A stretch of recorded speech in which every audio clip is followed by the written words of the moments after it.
सत्य को परेशान किया जा सकता है, पराजित नहीं किया जा सकता है। और आज हम आपको दिखाएंगे वो भारत जो अब सिर्फ दर्शक नहीं बल्कि वैश्विक कहानी का नायक बन चुका है।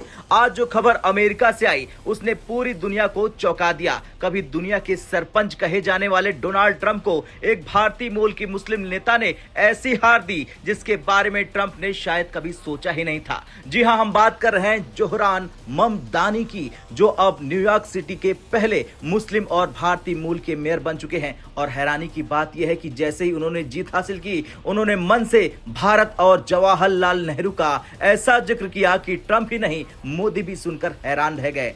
अमेरिका के इतिहास में पहली बार कोई भारतीय मूल का मुस्लिम उम्मीदवार न्यूयॉर्क जैसे शहर को जीत गया, वो भी एक ऐसे वक्त में जब ट्रंप की मेक अमेरिका ग्रेट अगेन की लहर अभी भी देश भर में गूंज रही थी।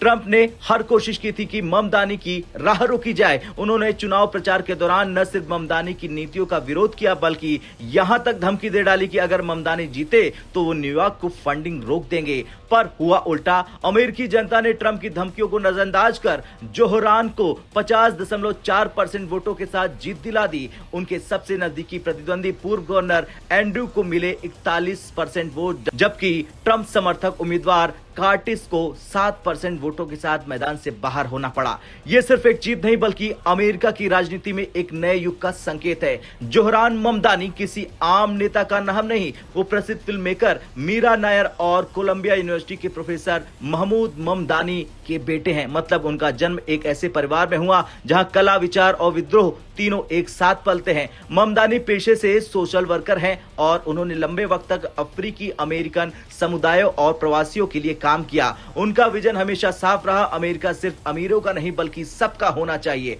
अब ट्रंप का राजनीतिक स्टाइल रहा है डिवाइड एंड रूल, यानी समाज को बांटो, डर फैलाओ और सत्ता पाओ। वहीं जोहरान ममदानी ने इस राजनीति का सीधा जवाब दिया, हमें डर नहीं, साहस और विज्ञान की राजनीति चाहिए। चुनाव प्रचार के दौरान ममदानी ने कहा था कि अगर अमेरिका सच में महान बनना चाहता है तो उसे सबको साथ लेकर चलना होगा, चाहे वो मुस्लिम हो, प्रवासी हो या फिर गरीब मजदूर। यह बयान ट्रंप के खिलाफ एक सीधा वैचारिक हमला था और जनता ने ममदानी के समानता वाले अमेरिका को ट्रंप के भय वाले अमेरिका से बेहतर समझा। अब आता है वो पल जिसने पूरी दुनिया का ध्यान खींचा। जब चुनाव परिणाम घोषित हुआ और जोहरान ममदानी मंच पर आए तो उन्होंने कहा, आज मुझे भारत के पहले प्रधानमंत्री जवाहरलाल नेहरू के शब्द याद आते हैं, इतिहास में कभी कभी ऐसा क्षण आता है जब हम पुराने से नए युग में कदम रखते हैं। आज न्यूयॉर्क ने वही किया। ये सुनते ही पूरा हॉल तालियों से गूंज उठा, क्योंकि ममदानी सिर्फ न्यूयॉर्क की बात नहीं कर रहे थे, वो एक नई राजनीतिक सोच की बात कर रहे थे जो भारत की लोकतांत्रिक आत्मा से प्रेरित है। उन्होंने कहा, यह जीत सिर्फ न्यूयॉर्क की नहीं बल्कि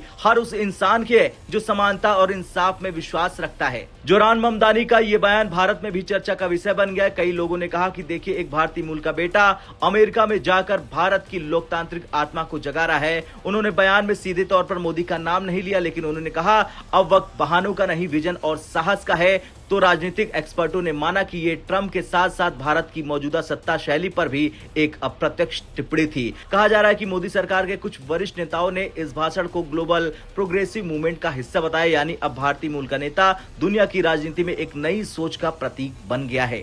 खैर, भारत का बेटा आज अमेरिका के दिल में एक नई सोच मसाल लेकर खड़ा हो गया है। ट्रंप की हार सिर्फ एक नेता की हार नहीं बल्कि एक सोच की पराजय है जो दीवारें बनना चाहती थी। अब ममदानी की जीत एक नई सुबह है जहां धर्म, जाति या रंग से ज्यादा मायने रखता है इंसान का विजन। आज जब ट्रंप इस हार को समझने की कोशिश कर रहे हैं तो शायद नेहरू के वो शब्द फिर से गूंज रहे हैं, जब एक राष्ट्र की दबाई हुई आत्मा जागती है तो इतिहास खुद नया रास्ता बना लेता है। और उस रास्ते पर आज न्यूयॉर्क चल पड़ा है भारत की सोच के साथ। जय हिंद।